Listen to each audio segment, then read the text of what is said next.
my initial reaction is me de nyamiase. SOMPA. Say achemum so enchenche bia o nafe.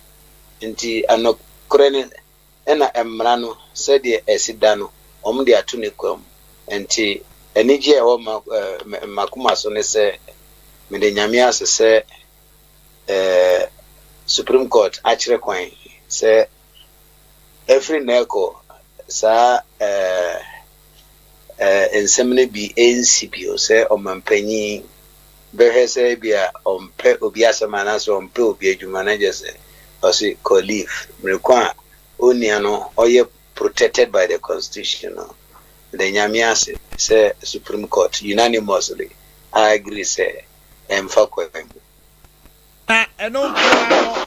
na compensation be by Ankenye and I say we na enough for you. When I more than enough, said the leader among for Bisa me am a change them on Omegaze. And yet, many that was say make up compensation every taxpayers or require taxpayers, Enyami Bonibia. Na only a miti se we me bonen on tax. And in yes, obi be me bon ma koji compensation every before for. And the compensation they win here, ni here pan say yedi mrana atu bibia eda. Said ye, enya miu, and so Auditor General osiso, and as a fofra babano, yen fasa any no, and nona manage, and only me compensation. Making kind and seminal. I don't justices and soon in Yasu Case. Ebra Nanado Danko Kufuado, Case, Kojoa Home. Nia oyi no be see hono so no. Emra ne man kwan. Amra na asem no court ne ade.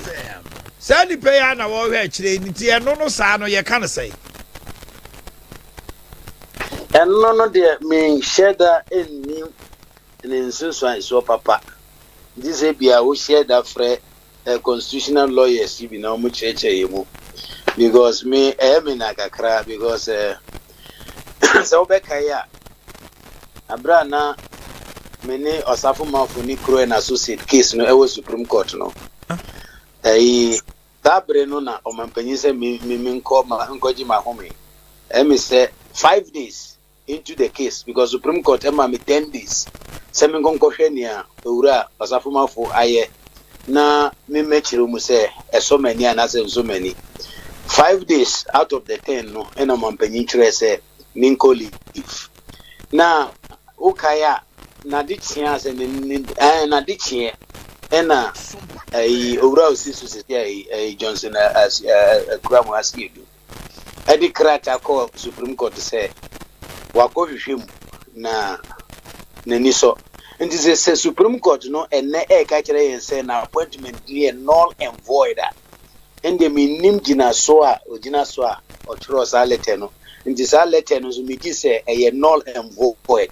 In just a Supreme Court and Gassan. One more decision will take here or communicate to High Court. Say this year no I Auditor General I J evidence na to no. I say and also a null and void. But so said them bisika me lawyer ni.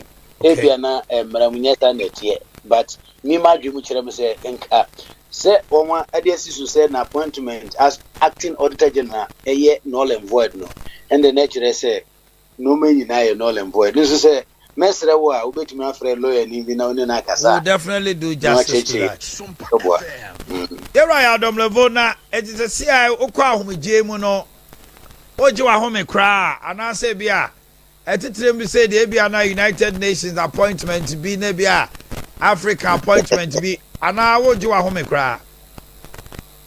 Me call na me call me Jim my busy cry church.